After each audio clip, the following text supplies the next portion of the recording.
감사합니다. 오늘 우리 본말씀에서 다니엘서 강의 16번째 말씀 드리겠습니다.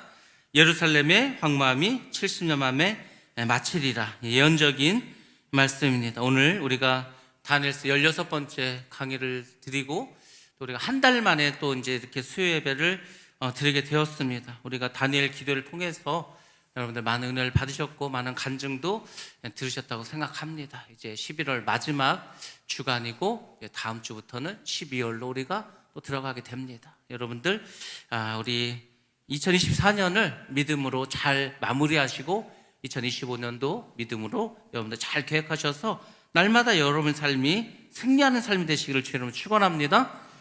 뭐 그동안 한 달을 쉬셔서 아마 다니엘서 이야기를 많이 잊어버리실 텐데 간략하게 제가 다시 한번 말씀드리도록 하겠습니다. 먼저 이제 6장 말씀을 우리가 다시 한번 보면은 6장에서 다니엘은 어떤 상황에서도 하루에 3번씩 무릎을 꿇고 기도한 모습이 나옵니다. 늘 하나님께 기도의 단을 쌓았다는 겁니다. 그래서 우리가 잘 아는 것처럼 다니엘은 기도의 사람이었습니다. 기도의 사람은 뭐가 좋은지 아십니까, 여러분들? 항상 기도하면 항상 하나님이 함께 하십니다. 그래서 기도하라는 거, 기도를 억지로 하라는 것도 아니고, 기도 하는 게 여러분들에게 불리하거나 힘든데 하라는 게 아닙니다.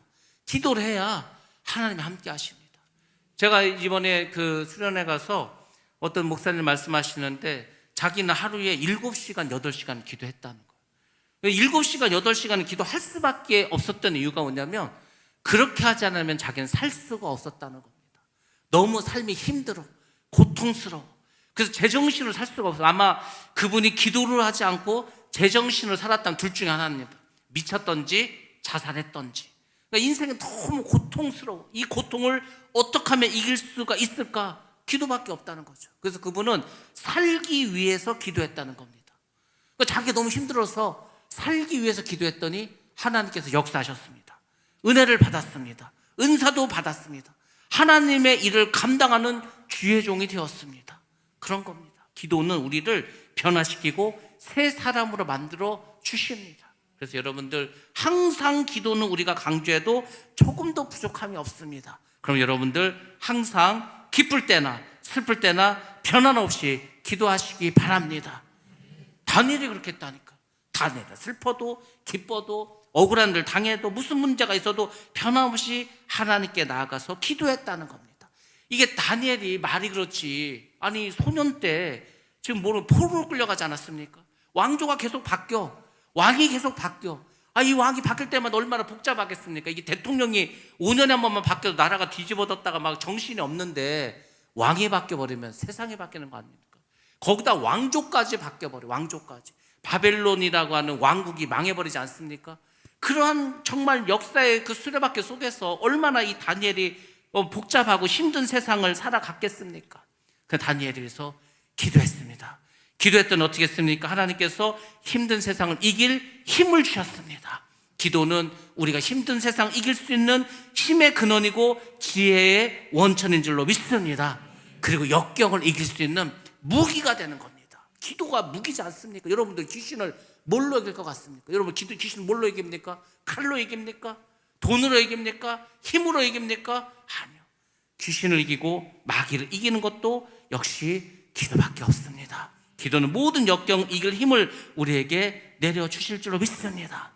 또한 여러분, 기도가 뭔지 아십니까? 기도는 하나님께 대한 우리의 사랑과 충성의 표현이기도 합니다.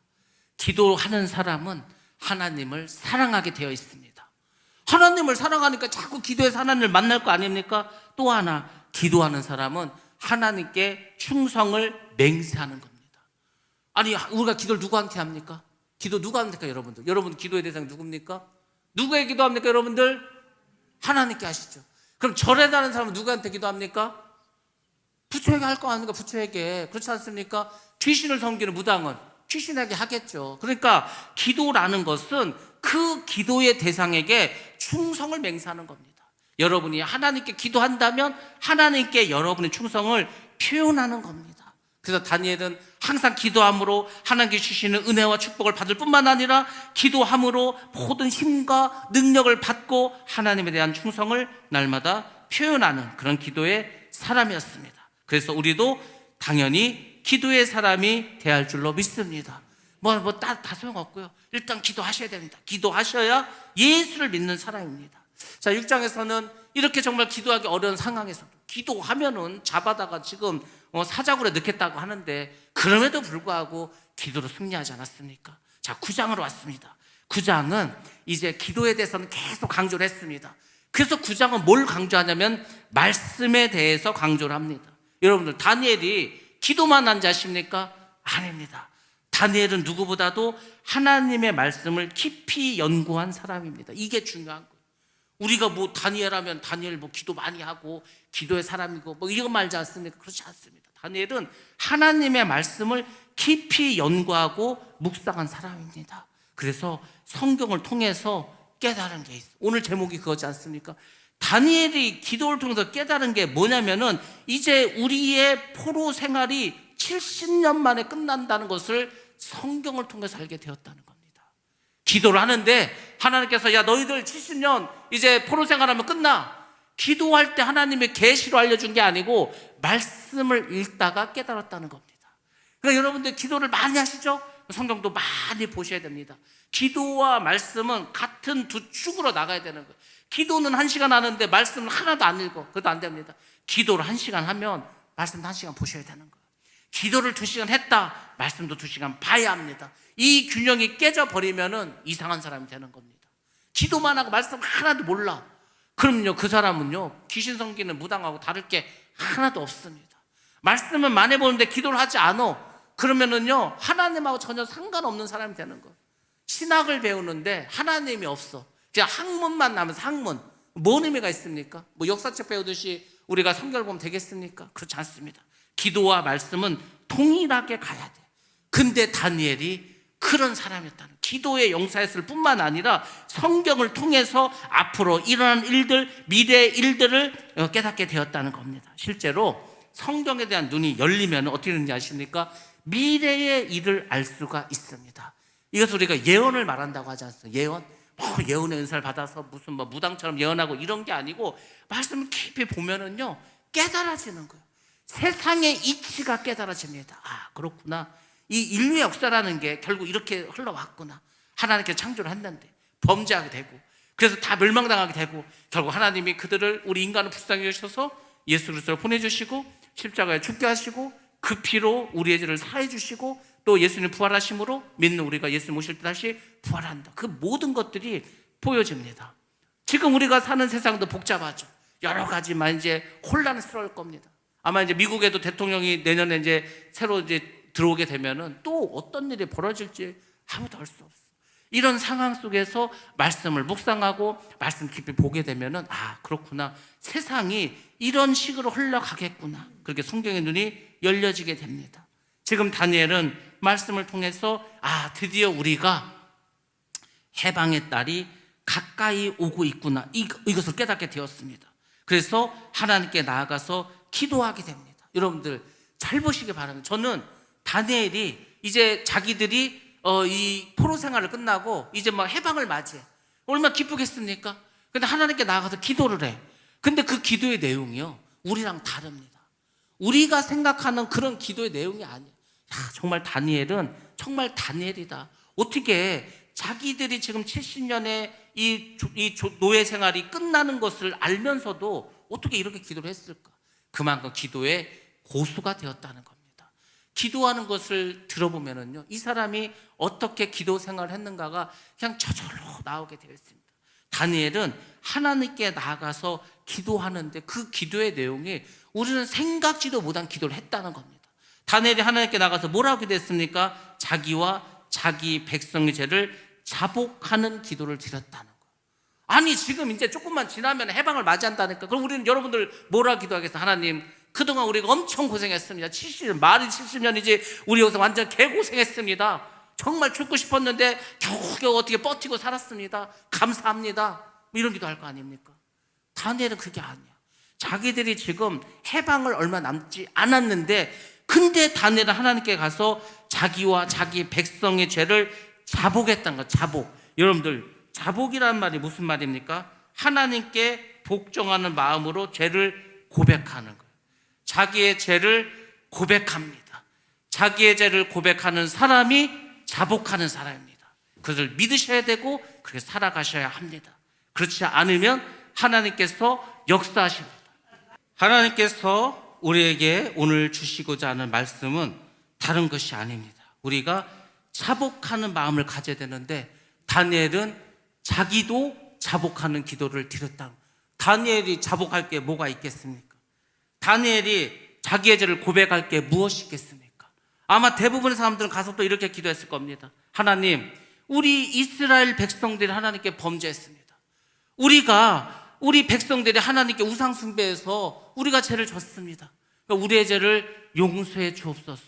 다 그렇게 기도했을 겁니다.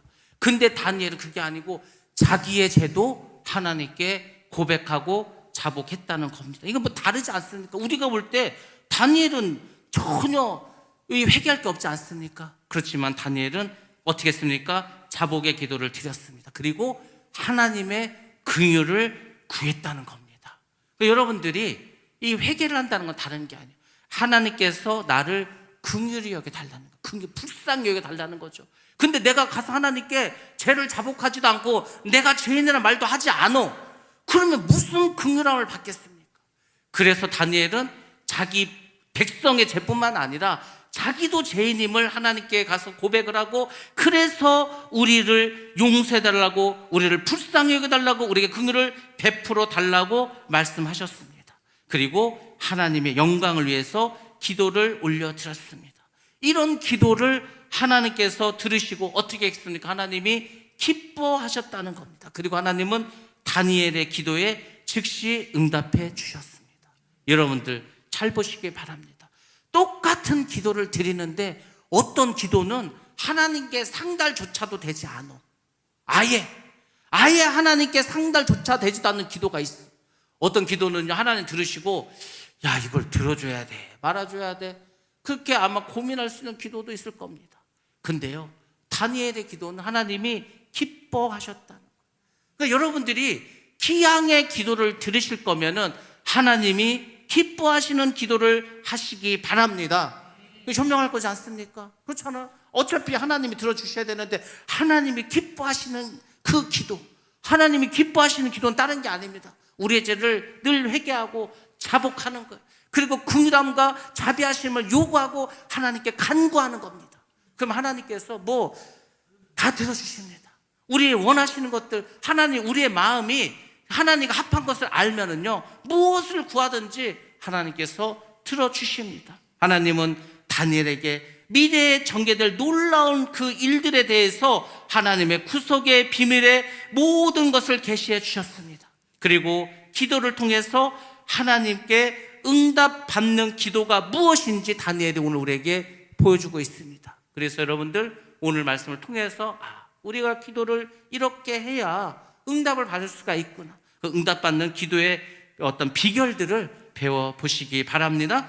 자, 첫 번째는 1절과 2절 우리 본문의 말씀이었습니다. 다니엘이 성경을 공부했다는 거죠. 자, 이제 시기를 알려주는데, 이때가 언젠가 메대 족속, 메대 바사 두 왕국이 연합해서 바벨론을 무너뜨리지 않습니까? 메대에서 먼저 왕이 나왔습니다. 그래서 메대 족속에서 첫 번째 왕 다리오 왕이 나오게 되었습니다. 다리오가 왕이 된 통치 원년, 그때를 말하겠죠. 그다음 통치 원년이니까 당연히 바벨론 제국이 무너졌었던 때입니다. 메대와 바사는 강력한 제국, 이 바벨론을 멸망시키고 세계 최강국으로 서게 되었습니다. 그러니까 어떻게 왕조가 바뀌었으니까 역사가 전환되지 않습니까? 세상적으로 굉장히 혼란스러운 때였습니다. 정신없을 겁니다. 왕이 바뀌고 대통령이 바뀌는 것도 아니고 왕조가 바뀌어버렸다. 왕조가 바뀌었습니다. 고려에서 조선으로 바뀐 것 같은 그런 일이 벌어졌습니다. 대부분의 사람들이 불안해할 겁니다. 현실을 비판하는 사람도 있을 겁니다. 그리고 현 정권의 반기를 드는 사람도 있을 겁니다. 그러니까 막 여기저기서 우왕좌왕하고 정신이 없고 어디서도 뭐 수청의 막 칼날이 이루어지고 아마 온 나라가, 온 백성들이 혼란 가운데, 지금 미국 대통령이 바뀌지도 않았어. 대통령만 새로 뽑혔는데도 벌써 막 혼란스럽지 않습니까? 전 세계가 지금 불안하지 않습니까? 이때는 더했습니다. 근데 여러분들 다니엘은 어떻게 한지 아십니까? 다니엘은 조용히 앉아서 하나님의 말씀을 묵상했다는 겁니다. 그러니까 여러분들 막 세상에 막 난리가 났어. 세상이 막 시끄러워. 그럴 때 여러분들 거기에 막 그냥 기웃기웃거리고 우왕좌왕하시고 자고면하고 이런 거 하지 마시고요. 차분히 앉아서 하나님의 말씀을 묵상하시기 바랍니다. 막 주변이 시끄러워. 혼란스러워. 뭐 무슨 문제가 있대. 누가 어떻대. 뭐가 어떻대. 막 시끄럽지 않습니까? 가만히 앉아서 성경을 묵상하시고 말씀을 묵상하시기 바랍니다. 이게 중요하죠. 여러분들, 이 다니엘이 어떤 사람이었습니까? 다니엘은 이 가장 큰 제국의 총리였습니다. 그 3명의 총리 중에서도 가장 선임 총리였습니다. 얼마나 바쁘겠습니까? 얼마나 지금 할 일이 산더미처럼 쌓여 있겠습니까? 야, 이게 왕조가 바뀌었는데 내가 이거 줄을 잘못 써버리면 나는 완전 숙청당할 텐데, 정치적으로도 얼마나 지금 위상이 힘들고 어려울 때입니까? 그러니까 사람들은 어떻게 하냐면 막 여기저기 전화해가지고 막 사람 만나자 그러고 막 얘기를 하고 아마 정신이 없을 겁니다. 근데 다니엘은 사람을 만난 게 아니에요. 하나님의 말씀을 묵상했다는 겁니다. 아무도 안 만나. 하나님께 기도하고 하나님의 말씀을 읽었다는 겁니다. 근데 여러분, 이게 쉽지 않아. 이거 다니엘이 이렇게 할 수 있었던 이유는 뭐냐면 평소에 기도를 많이 하고 평소에 말씀을 많이 읽었기 때문에 이렇게 되는 겁니다. 평소에 여러분의 신앙이 위기가 닥쳤을 때, 어려움이 찾아왔을 때 이길 수가 있는 겁니다. 평소에 기도도 잘 안 해. 말씀도 안 읽고 믿음도 없어. 그러면 그냥 흔들리는 거야. 그냥 왔다 갔다 하고 핍박이 오고 환란 오면은 그냥 다 그냥 쓰러져 버리는 겁니다. 평소의 믿음과 평소의 신앙이 내 모습이고 우리가 그 믿음을 가지고 가는 거예요. 그냥. 그러니까 여러분들이 평소에 기도하시고 평소에 말씀 잘 읽어야 되는 거예요. 그러니까 다니엘이 지금 왕조가 바뀌고 이런 혼란스러운 상황에서도 남들이 볼 때는 저 무슨 태연이 저 성경이나 보고 있고 기도나 하고 있고 지금 얼마나 급하고 할 일이 많고 막 이 사람 저 사람 만나야 될 텐데 왜 저렇게 하고 있대.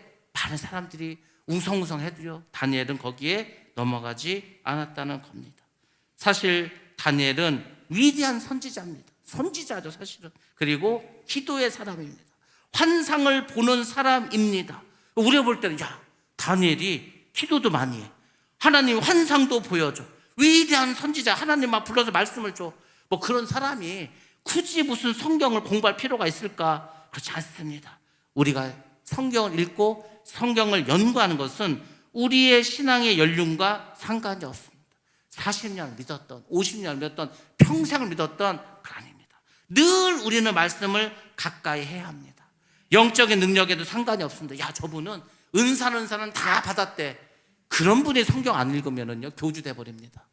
성경을 읽어서 하나님의 뜻이 무엇이고 하나님의 말씀이 무엇이고 하나님 원하는 것이 무엇인지를 깨달아야 그 은사를 하나님이 기뻐하시고 하나님 원하신 걸 쓰지 않겠습니까? 말씀 읽지 않고 은사만 받았다고 까불면은요, 그냥 바로 교주 된다니까요. 사람들 막 그냥 자기 종으로 만들고 돈 다 빼앗고 막 그런 짓 하지 않겠습니까? 그래서 영적인 능력에 상관없이 우리가 말씀을 봐야 됩니다. 항상 언제나 어떻게 됩니까? 우리가 말씀을 가까이 해야 됩니다. 왜 그렇습니까? 말씀이 우리의 영적인 양식이지 않습니까? 여러분, 밥 안 먹으면 배고프지 않습니까? 한 끼만 안 먹어도 배고프지 않습니까? 말씀이 우리 영혼의 양식입니다. 우리 영혼이 말씀을 보고 읽고 묵상하지 않으면 여러분의 이 영혼을 무엇으로 배부르게 할 것이겠습니까? 다니엘은 의무적으로 말씀을 읽은 것이 아닙니다. 정말 마음을 다해서 열정적으로 하나님의 계시가 임할 때까지 말씀을 묵상하셨습니다. 이것이 중요하다니까. 하나님의 계시가 임할 때까지 말씀을 묵상하시기 바랍니다. 하나님께서 그분의 뜻을 여러분에 알려줄 때까지 기도하시기 바랍니다. 이게 신앙생활이지 않습니까? 하나님의 말씀을 사랑해서 우리가 주야로 그 말씀을 묵상해야 됩니다. 성경에 말씀을 사랑해서 정말 말씀 열심히 묵상한 사람 또 있습니다. 누굽니까? 다윗이지 않습니까? 그러니까 다윗이나 다니엘 같은 사람은요, 하나님께서 알아. 그들이 삶도 알고 그들의 그 하나님을 사랑하는 마음도, 그러니까 하나님께서 얼마나 정말 그 다윗도 사랑하고 다니엘도 사랑해 주셨습니까? 말씀을 사랑한다는 걸, 말씀이 누굽니까? 예수님이지 않습니까? 말씀을 사랑한다는 것은 곧 예수님을 사랑하는 거지 않습니까? 그러니까 당연히 하나님께서 그런 사람과 함께 하겠죠. 말씀을 묵상하시면은 여러분 또 세상의 근심과 걱정과 염려도 다 떠나가게 됩니다. 두려움도 다 사라지게 됩니다. 왜? 하나님이 함께 하시는데, 주님이 함께 하시는데 무슨 두려움이 있겠습니까? 그래서 예수님도 이 성경을 왜 우리가 묵상해야 되는지, 왜 우리가 성경을 공부해야 되는지 그 본을 보여주십니다. 예수님께서 공생애를 시작하셨습니다. 40일 동안 뭐 했습니까? 금식하면서 기도하셨습니다. 광야에 나가서. 얼마나 배가 고프시겠습니까? 근데 사탄이 예수님께 와서 예수님을 시험합니다. 예수님께서 사탄을 이기셨죠. 우리는 그냥 예수님이 사탄을 이겼다는데, 그럼 예수님은 사탄을 뭘로 이겼습니까? 예수님은 바로 하나님의 말씀을 통해서, 성경의 말씀을 통해서 사단을 물리셨다는 겁니다. 그러니까 여러분들도 마찬가지. 쉽게 말해서 이런 겁니다. 내가 막 화가 났어. 막 화가 날라 그래. 도저히 참을 수가 없어. 내가 이제는 화를 내야 되겠다. 내가 이제 큰 소리 한번 쳐야 되겠다. 막 그러고 있어.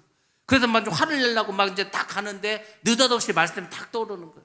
무슨 말씀이 떠오르는가 그때는? 무슨 말씀이 떠올라야 되는 거예요? 예? 노하기를 더디하는 자마다.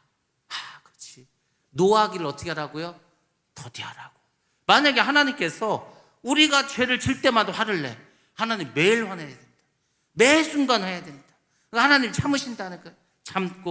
참고 또 참고. 그러니까 우리의 신앙생활 제가 그랬잖아요. 하나님께서 언제 저를 보고서 네가 참 고맙다. 너 정말 고맙다. 언제 그렇다고 해서 언제? 하나님이 저한테 언제 고맙다 그 말씀 언제 하셨다고 했습니까? 제가 참을 때였어. 그래, 올해도 참자. 이번에도 참자. 이번에도 그냥 넘어가자. 그게 쉬운 건 아니라니까요. 차라리 화를 한번 내면 좋을 것 같은데 화를 내면은요 뒷감당하기 너무 힘들어. 차라리 화를 안 내는 게 나아. 그렇다고 생으로 참자니 병이 걸려. 지금 이제 참으면 병 걸립니다, 여러분들. 그러니까 이거 그냥 생으로도 못 참아. 어떻게 됩니까? 은혜로 참아야지. 그래, 하나님은, 주님은 나를 사랑하셔서 십자가에서 피 흘려 죽으셨는데 내가 여기서 화를 내면 되겠어? 내가 여기서 못 참으면 되겠어? 그러면서 또 그걸 넘어가는 거야. 또 넘어가고. 그게 쉽진 않다니까. 근데 여러분들, 우리의 신앙생활이 다른 게 아니에요. 힘들면은요 믿음으로 이기는 겁니다. 화가 나거나 참을 수 없는 순간이 왔어. 욱하고 올라왔어. 욱하고. 그러면 그걸 다시 어떻게 합니까? 하나님의 마음으로 덮을 줄 알아야 돼. 그래서 온유한 자가 돼야 됩니다. 덮어서 가는 거야 그냥 또. 그러면서 나를 자꾸 죽이는 거예요. 그게 신앙이고 그게 믿음이라니까. 다른 게 없습니다. 그거는요 여러분들이 직접 그렇게 경험을 하시고 직접 그렇게 실천을 하셔야 돼. 그럼 여러분들 어떻게 되는지 아십니까? 그러면 하나님께서 고맙다고 합니다. 야, 너 참 진짜 고맙다. 네가 이번에 참 참아줘서 고맙다. 여러분들 왜 그런지 아십니까? 사탄 마귀는요 분열을 일으킵니다. 화를 내게 합니다. 싸우게 합니다. 그래서 공동체를 깨트립니다. 디아 떨어뜨리는 거예요. 계속 떨어뜨려. 근데 제가 그렇지 않습니까? 교회에서 싸움이 났어. 근데 그 왜 싸웠대? 보면은요 별것도 없어. 싸울 일도 아니야. 싸울 일도 아닌데 자존심 때문에 아니면 무슨 뭐 서운함 때문에 뭐 다 그런 거지 않습니까? 그래서 분열되고 깨지는 거예요. 근데 그걸 딱 참고 넘어가면 또 넘어갑니다. 그냥 그렇게 해서 가야 되는데 그걸 못 참어. 깨지고 점점 힘을 잃어버려. 그렇게 되는 거지 않습니까? 그래서 하나님께서는 우리로 하여금 참으라는 거예요. 말씀으로 이기라고 우리에게 계속해서 알려주고 있습니다. 그러니까 여러분들 예수님도 말씀으로 사탄을 물리쳤으니까 여러분들 말씀으로 승리하시기 바랍니다. 우리 인간은 영과 육구를 가진 존재입니다. 육신의 양식이 필요하듯이 영의 양식인 말씀이 반드시 필요합니다. 다니엘은 꿈을 통해서 하나님의 계시를 받았습니다. 그렇지만 그는 어떻게 했습니까? 하나님의 계시만 의존하지 않았습니다. 성경의 말씀 열심히 공부했고 그 중에서도 예레미야 말씀을 보는 중에 하나님께서 자기 백성에게 주신 뜻을 깨닫게 되었다는 겁니다. 자, 그럼 예레미야서 어떤 말씀에서 그랬을까? 예레미야서 25장 11절로 12절 말씀 보겠습니다. 시작. 이 모든 땅이 폐허가 되어 놀랄 일이 될 것이며 이 민족들은 70년 동안 바벨론의 왕을 섬기리라. 여호와의 말씀이니라. 70년이 끝나면 내가 바벨론의 왕과 그의 나라와 갈대아인의 땅을 그 죄악으로 말미암아 벌하여 영원히 폐허가 되게 하되. 아멘. 아멘. 예레미야는요 이스라엘이 멸망하기 전에 이스라엘이 망할 거라고 회개하라고 했던 선지자지 않습니까? 근데 그 예레미야서 25장을 봤더니 세상이 11절에 뭐라고 했습니까? 이 민족들은 70년 동안 바벨론의 왕을 섬기리라. 70년 동안 섬긴다는 것은 70년이 지나면 이제 돌아온다는 거지 않겠습니까? 그래서 이스라엘이 70년 동안 바벨론의 포로 생활을 하는구나, 70년이 지나면 해방이 되는구나, 그것을 깨닫게 되었다는 겁니다. 여러분들, 성경 안에 이렇게 해답이 다 들어있습니다. 그러니까 여러분들이 성경 안에 답이 있다는 것을 믿으시고 말씀을 보시는 거예요. 어떤 문제가 있습니다. 문제가 있으면 기도도 하셔야죠. 또 문제가 있으면은 말씀도 보셔야 된다니까요. 말씀을 봐. 근데 이 말씀을 내가 아는 말씀이야. 아는 말씀인데, 중요한 것은 뭐죠? 아는 말씀인데 그 말씀이 나의 문제에 딱 적용되면서 그 말씀이 해결책이 되는 거예요. 그거 말씀 봐야 되지 않겠습니까? 말씀을 보다가 내 평소에는 이 말씀을 봐도 이렇게 생각한 적이 없어. 근데 이 말씀을 봤더니만 세상에 이게 지금 내 문제에 바로 그냥 답을 주신 거예요. 이거는요, 여러분들 믿는 사람들이 당연하게 그렇게 살아야 됩니다. 그렇지 않습니까? 예수 믿는 사람들이 기도해서 하나님의 음성을 듣고 하나님의 뜻을 발견하고 말씀을 읽음으로, 말씀을 봄으로 하나님께서 계시한 것을 깨닫게 되면은, 그러면은 그게 하나님 백성이고 하나님의 그 나라의 국민이 되는 거지 않겠습니까? 그리고 예수 믿는 우리가 이런 것들을 잘 기억하시고 이렇게 살아가셔야 된다. 성경 속에 답이 있구나. 다니엘은 하나님이 뜻을 정하심을 알았습니다. 하나님이 70년 후에는 우리를 해방시키기로 마음을 정하셨구나. 그걸 알았다니까요. 그러면요, 됐어, 이제. 이제 70년 얼마 안 남았으니까 조금만 더 버티면 돼. 이렇게 생각할 수도 있었겠죠. 근데 어떻게 합니까? 하나님께 더 간절히 기도합니다. 왜? 하나님의 마음을 알고 있기 때문에. 하나님의 마음을 알고 있기 때문에 더 기도한 사람이 다니엘이라니까요. 우리는요, 솔직히 여러분 잘 생각해 보시기 바랍니다. 여러분이 기도할 때 하나님의 마음을 알고서 기도합니까? 아니면 단지 여러분이 힘들고 어렵고 지금 여러분의 문제만 지금 막 가서 하나님께 막 쏟아놓고 있습니까? 기도를 하는 그 순간에도 하나님의 마음은 어떠실까? 내가 지금 이런 기도를 하는데 하나님은 나의 기도를 들으시고 어떻게 생각하시고 이런 거 생각하면서 기도합니까? 그럴 여유가 없죠. 당장 내 문제, 내 어려움 이런 것만 가서 막 하는 거예요. 근데 그 기도를 들으시는 하나님은 지금 마음이 어떨까? 다니엘은요, 하나님께서 70년 후에 해방시키겠다는 그 성경 말씀을 다니엘이 읽고 깨달았으면서도 또 하나님께 기도하면서 하나님의 마음을 더 기쁘시게 하십니다. 자, 오늘 말씀 보겠습니다. 예레미야서 29장 10절부터 13절 말씀 보겠습니다. 시작. 여호와께서 이와 같이 말씀하시니라. 바벨론에서 70년이 차면 내가 너희를 돌보고 나의 선한 말을 너희에게 성취하여 너희를 이곳으로 돌아오게 하리라. 여호와의 말씀이니라. 너희를 향한 나의 생각을 내가 아나니 평안이요 재앙이 아니니라. 너희에게 미래와 희망을 주는 것이니라.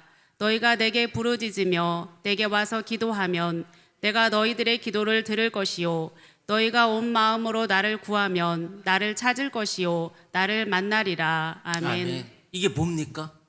이게 뭐예요 지금? 이 예레미야서 29장 10절 13절이 뭡니까? 이게 바로 하나님의 마음입니다. 하나님의 마음. 하나님은요, 뭐라고 했습니까? 너희가 온 마음으로 나를 구하면, 온 마음으로 구한다는 게 뭡니까? 전심을 다해서 정말 주님, 저는 하나님 만나고 싶습니다.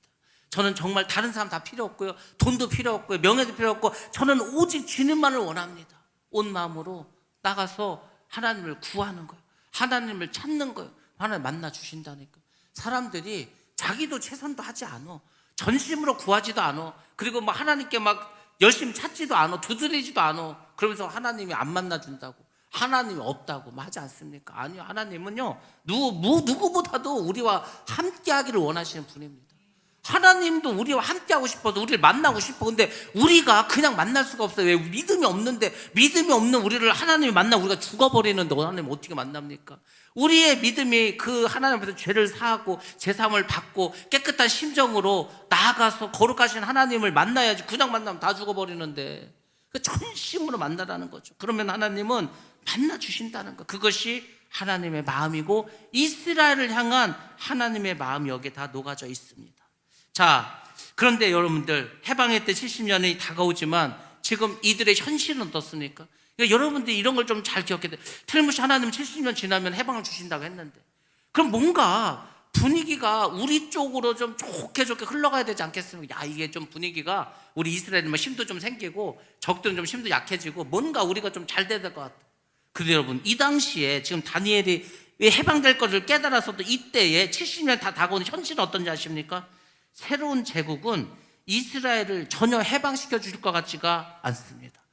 메세 바다가 그 힘들게 해가지고 바벨론을 무너뜨려서 제국을 건설했는데 누구를 일 없이 해방시켜 주겠습니까? 절대 그런 일이 없죠. 전혀 해방시켜 줄 것 같지 않습니다. 이스라엘 백성도 전심으로 하나님을 찾지 않습니다. 그럼 이스라엘 백성들이 나가서 좀 하나님 우리를 해방시켜 달라고 막 구하고 기도하고 막 금식하고 해야 되는데 별로 그렇게 하지도 않아. 그렇죠. 그렇지만 다니엘은 실망치 않고 이게 중요합니다. 자기만이라도 하나님 앞에 나가서 기도해야 되겠다고 결심을 합니다. 교회는요, 많은 사람에 의해서 부흥이 되는 게 아닙니다. 많은 사람들에 의해서 전도가 되는 게 아닙니다. 다른 사람이 기도하지 않아? 그럼 나라도 기도하자. 다른 사람이 전도하지 않아? 나라도 전도하자. 이런 사람이 있으면 그 교회는 부흥할 줄 믿습니다. 그렇지 않습니까? 아무도 안 하네? 그럼 내가 뭘 해? 아무도 안 하는데 이런 교회는요, 이제 시간 지나면 교회 문 닫는 거예요. 없어지고 사라집니다. 근데 아무도 안 해. 나라도 해야지. 지금 보시기 바랍니다. 다니엘에 볼 때 이스라엘 백성들은요, 완전히 하나님을 떠났어. 이거 완전히 이제 우상숭배에 빠져버리고요. 지금 이 선진국에 살다 보니까 비록 종이지만, 야, 차라리 우리가 여기서 종살하는 게 낫다. 여기 뭐 이제 선진국이고 제국인데 차라리 우리가 이 제국의 백성들 사는 게 낫지 않겠어? 이런 생각 안 하겠습니까? 일제시대 때 모든 사람들이 해방을 원했을 것 같습니까? 아닙니다. 일제시대 때 잘 사는 사람이 있어. 일제시대 때 권력을 잡은 사람도 있어. 일제시대 돈이 많은 사람도 있어. 그 사람들은요, 야, 지금이 좋사오냐, 뭘 굳이 해방을 하려고 그래, 지금 좋은데. 이스라엘 사람들도 그런 사람들 없었을 것 같습니까? 있었지. 하나님께 가서 굳이 뭐 우리 해방시켜달라고 하지도 않아. 이 다리오 왕도 뭐 굳이 여기에 해방시켜줄 생각도 없어. 그럼에도 불구하고 다니엘은요, 그 말씀을 믿었다니까. 여러분들 보시기 바랍니다. 하나님이 틀림없이 내가 70년 후에 너희들을 이 민족에서 해방시켜 줄게, 그렇게 했는데 아무도 그걸 믿지 않아. 기도도 안 해. 그럼 그 일이 일어날 것 같습니까? 여러분들 잘 생각하셔야 돼. 하나님께서 뭘 계시를 주셨어. 하나님께서 예언을 주셨어. 그러면요, 그 예언이 이루어지도록 우리가 기도하고 순종해야지 그게 이루어지지 않겠습니까? 사람들 거꾸로 생각해. 야, 내가 어디가 기도받았더니 잘 된대. 막 돈도 많이 벌고, 막 목사도 된대. 그럼 아무것도 안 해. 신학교도 안 가고, 기도도 안 하고. 그럼 뭘 목사가 됩니까? 무슨 돈을 법니까? 하나님께서 계시를 주시고, 꿈을 주시고, 예언을 주셨다면 그것을 붙잡고 기도해야 될 거 아닙니까?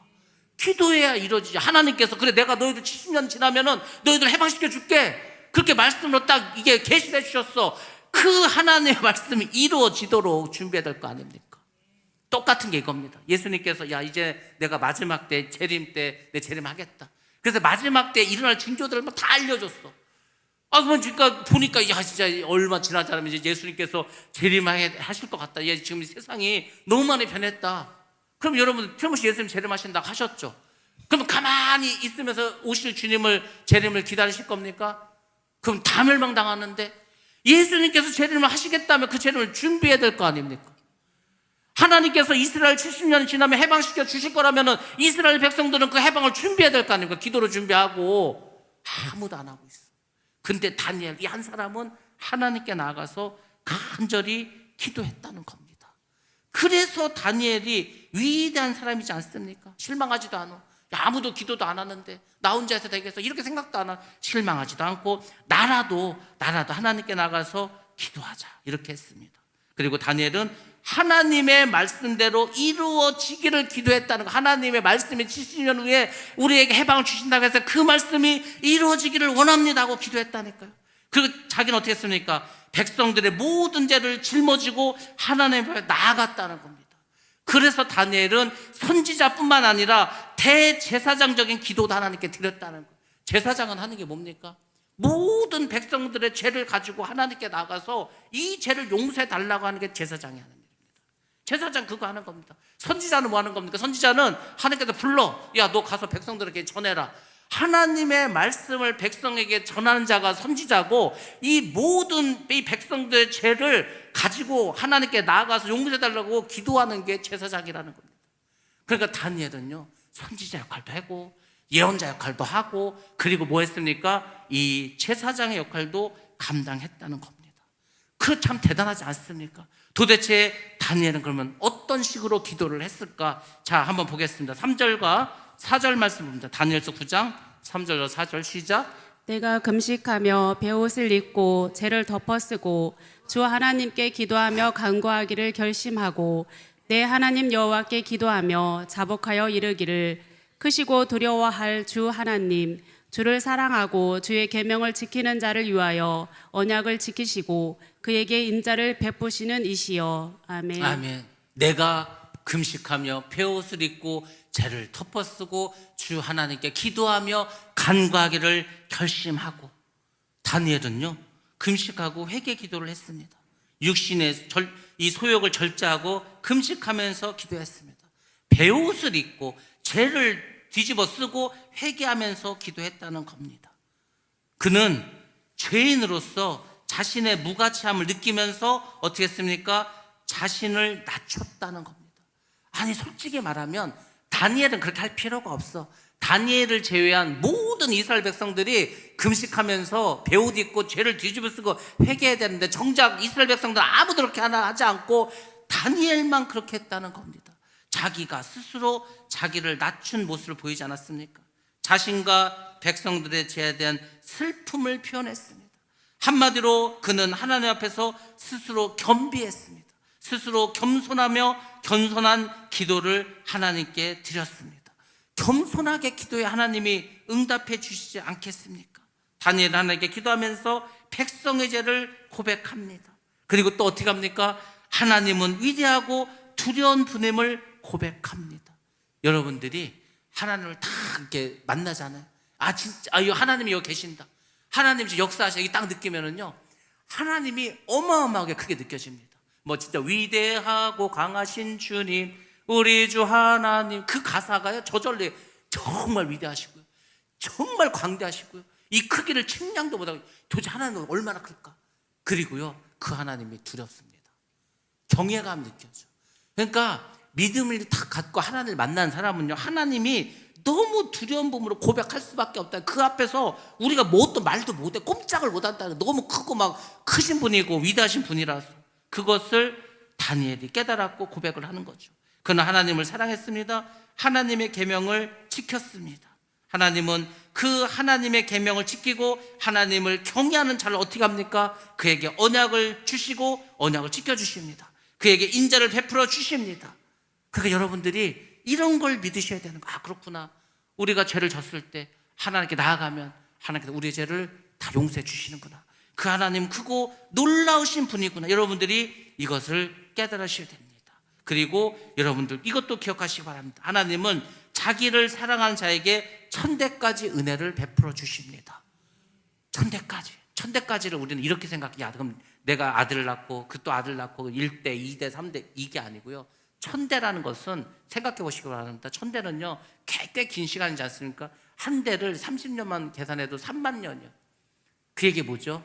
영원토록 나와 함께 하신다는 거예요. 천대까지 복을 주신다는 건요, 영원히 나에게 복을 주시겠다는 거, 내 아들의 후손, 이것뿐만 아니라 나에게도. 여러분들, 우리가 영원히 살면은 1000년, 만년 정말 영원히 살 거 아닙니까? 그 모든 무수한 시간 동안의 은혜를 베풀어 주신다는 겁니다. 그래서 하나님께 나아갈 때 금식하면서 회개하면서 기도했습니다. 자, 두 번째 또 어떻게 기도했는가? 5절과 6절 말씀 한번 보겠습니다. 시작. 우리는 이미 범죄하여 패역하며 행악하며 반역하여 주의 법도와 규례를 떠나싸우며 우리가 또 주의 종 선지자들이 주의 이름으로 우리의 왕들과 우리의 고관과 조상들과 온 국민에게 말씀한 것을 듣지 아니하였나이다. 아멘. 아멘. 다니엘은 자기와 자기 백성의 죄를 고백합니다. 사실 다니엘은 하나님 앞에 의로운 삶을 살았습니다. 그렇지만 어떻게 했습니까? 회개하는데 자기 자신을 제외시키지 않았습니다. 회개하는 명단에 자기 자신도 포함했다는 겁니다. 많은 사람들이 이렇게 생각합니다. 하나님, 저 사람이 회개를 해야 합니다. 저 사람이 회개할 수 있도록 도와주옵소서. 그렇게 기도하지 않습니까? 그게 아니요. 그런 기도는 하나님 기뻐하지 않습니다. 하나님, 제가 죄인입니다. 제가 죄인이고요. 우리 모두가 부족합니다. 나를 비롯한 우리 모두를 용서해 달라고 이렇게 기도해야지. 하나님, 나는 죄가 없고요. 나는 잘못도 없고요. 나는 진짜 한다고 했는데, 나는 의인인데 저들이 죄인이지 않습니까? 이게 무슨 기도입니까? 이게 바리새인 기도라고 하는 거예요. 바리새. 그러니까 바리새인은 정죄만 하는 거예요. 정죄만. 나는 금식을 하고 11조를 드리고 말씀대로 순종하고 말씀을 다 지키고 율법을 지키고 백날 떠들어봐야 하나님 하나도 기뻐하지 않습니다. 다니엘과 같은 기도를 할 때 하나님이 기뻐하지 않겠습니까? 실제로 다니엘은 스스로 의롭다 생각하지 않았습니다. 하나님 앞에서 자기 자신을 동일한 죄인으로 고백했습니다. 그래서 회개한 것입니다. 그러면은 도대체 다니엘은 무슨 죄를 고백했습니까? 도대체 다니엘이 하나님께 고백한 죄의 내용이 뭡니까? 첫 번째로는 하나님의 말씀을 떠난 것을 회개합니다. 하나님의 말씀을 떠난 것 같이 큰 죄가 있습니까? 죄라는 말 자체가 관역에서 벗어났다는 거지 않습니까? 관역이 뭡니까? 하나님의 말씀. 하나님의 말씀에서 벗어난 게 다 죄라니까요. 그거 같이 큰 죄가 없습니다. 그거는요, 지옥 갈 죄입니다. 하나님의 말씀을 떠났는데 지옥 가지 않습니까? 그게 죄죠. 그 하나님의 말씀을 떠난 것을 회개했습니다. 두 번째로는 주의 종들이 말씀을 전할 때 듣지 않은 것을 회개했습니다. 주의 선지자들이 이사야 선지자든 예레미야 선지자든 이 사람들이 지금 니네 이렇게 하면 우상숭배하고 이렇게 하면 하나님이 멸망시켜버린다. 그렇게 했을 때 그 말을 들었고 해결했으면 이게 안 망했을 거지 않습니까? 끝까지 안 지켜요. 끝까지 우상숭배하고요. 하나님 말씀 멀리했습니다. 결국 나라가 망하지 않습니까? 그것을 회개했어요. 왜? 이스라엘 그것 때문에 망했거든. 그렇지 않습니까? 선지자들이 말했는데 그 주의 종들의 말을 하나도 듣지 않았다는 겁니다. 그리고 하나님보다 다른 것을 더 사랑했어. 하나님보다 다른 것을 더 사랑하는 게 우상숭배라는 거예요. 우상숭배가요, 꼭 무슨 불상 갖다 놓고 이런 거 갖다 놓고 빌고 이게 우상숭배가 아니고 하나님보다 더 사랑하는 게 있으면 그게 바로 우상이라는 거예요. 어제 어떤 목사님 그러더라고. 자기가 아들이 우상이었다는 거, 아들이. 왜냐면 늦게 아들을 낳았어. 힘들게 아들을 낳았어. 정말 이거는 눈에 넣어도 안 아픈 아들이요. 근데요, 은혜를 받고 하다 보니까 이게 아들이 우상이었구나. 그래서 그 우상을 버리려고 무더운 애를 써서 버렸다고 하더라고. 이제 버렸다는 게 뭡니까? 하나님께 맡긴 거예요. 이제 나는 이제 내 아들이 아닙니다. 내 아들. 하나님의 아들이니까 하나님이 죽이시든지 살리시든지 하나님이 알아라 하시라. 그렇게 되는 거예요. 여러분들, 하나님이요, 그 철저하게 따지십니다. 하나님은 정말 말씀대로 행하신다니까요. 정말로 내가 하나님보다 더 사랑한 게 있으면 그게 우상이 되고요, 엄청난 죄예요. 그게 우상숭배의 죄라는 겁니다. 그것을 다니엘이 회개했다는 겁니다. 하나님의 말씀을 떠나는 것은 뭔지 아십니까? 불행의 길로 접어드는 거예요. 많은 사람들이 말씀을 떠나면 행복할 것 같죠. 말씀을 떠나서 내 생각대로 내 마음대로 세상에 나가서 먹고 마시고 즐기면 좋을 것 같죠. 아니라니까요. 여러분들 한번 해보시기 바랍니다. 얼마나 좋은가, 얼마나 행복한가. 술 먹고 담배 피고 마약하고 갈 대로 간다. 인생 끝나는 거고요. 이거 더 지옥 가는 거지 않습니까? 절대로 말씀을 떠나서 복이 없습니다. 불행만이 찾아옵니다. 하나님의 말씀은 우리를 생명길로 인도하는 겁니다. 그래서 하나님의 말씀으로 살아갈 때 우리는 하나님을 경외하는 법을 배우게 됩니다. 하나님의 말씀대로 살 때 우리는 참 자유와 행복을 누리게 될 줄로 믿습니다. 사람들은 하나님 말씀대로 사는 것을 부담스러워합니다. 그거 어떻게 말씀대로 다 사냐 하죠. 말씀대로 살아보시기 바랍니다. 되게 힘들 것 같은데 또 살다 보면 별거 아니요. 얼마든지 이렇게 살 수 있습니다. 말씀대로 사니까 너무 편해. 말씀대로 살으니까 죄를 안 지니까 마음도 늘 기뻐. 불안함도 없어. 여러분들, 주님이 그래서 말씀대로 살으라고 하는 거예요. 말씀대로 살면은요, 걱정, 근심, 두려움, 원망 이런 자체가 없다니까요.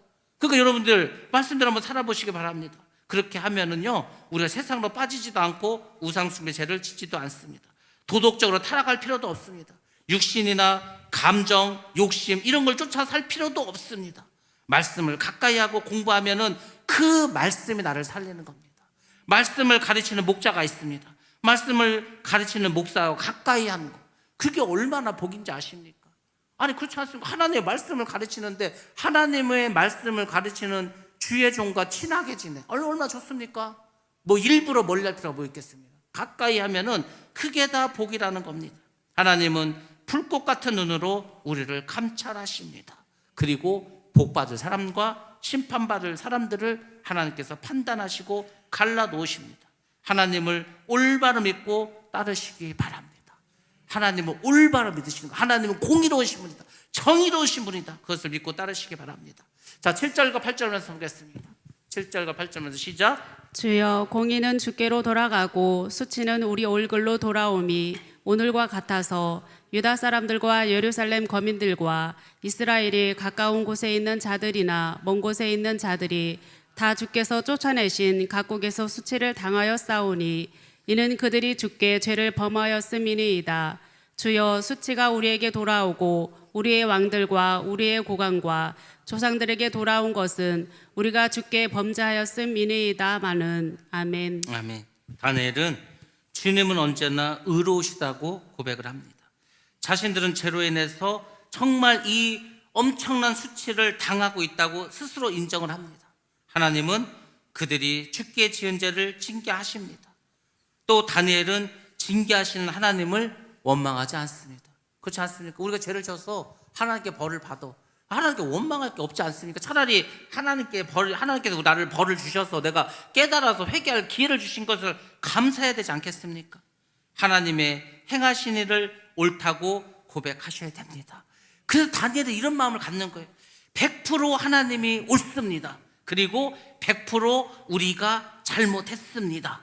그리고 뭐라는 거죠? 온전히 하나님의 긍휼을 구하게 되는 겁니다.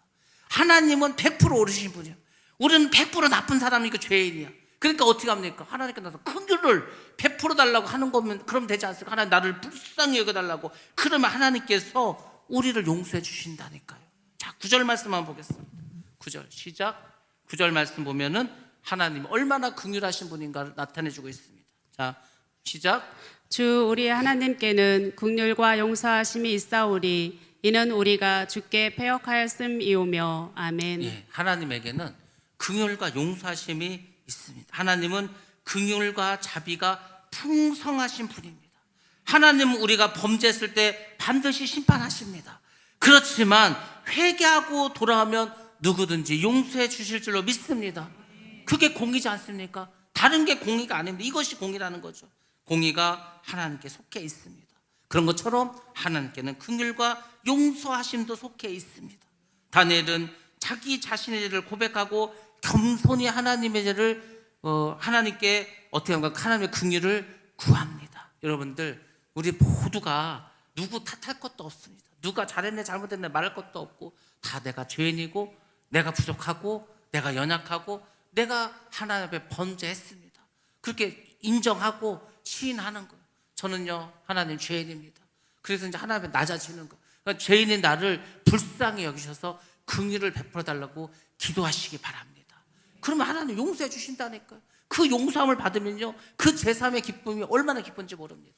여러분들 2024년이 저물어 가고 있습니다. 한 달 정도 남았습니다. 남은 한 달 동안에 2024년 한번 돌아보시기 바랍니다. 내가 지금 주의 종으로 잘 살고 있는지, 주님의 직분자로서 주님께서 나에게 맡겨준 일이 있는데 내가 정말 그 말씀대로 살아가고 있는지, 정말 나 때문에 누군가가 실족한다면 어떻게 될까, 그걸 생각하시면서 그렇게 신앙생활을 한번 해보시기 바랍니다. 그리고 늘 하나님께 그것을 기도하는 거예요. 그러면요 하나님께서 우리의 죄를 용서해 주십니다. 우리를 새롭게 해 주십니다. 그래서 정말 우리가 하나님이 기뻐하는 사람으로 만들어 주십니다. 우리 한성교회 모든 성도들이 이렇게 주님의 마음을 잘 깨달아서 은혜 충만, 성령 충만하시기를 주님의 이름으로 축원합니다.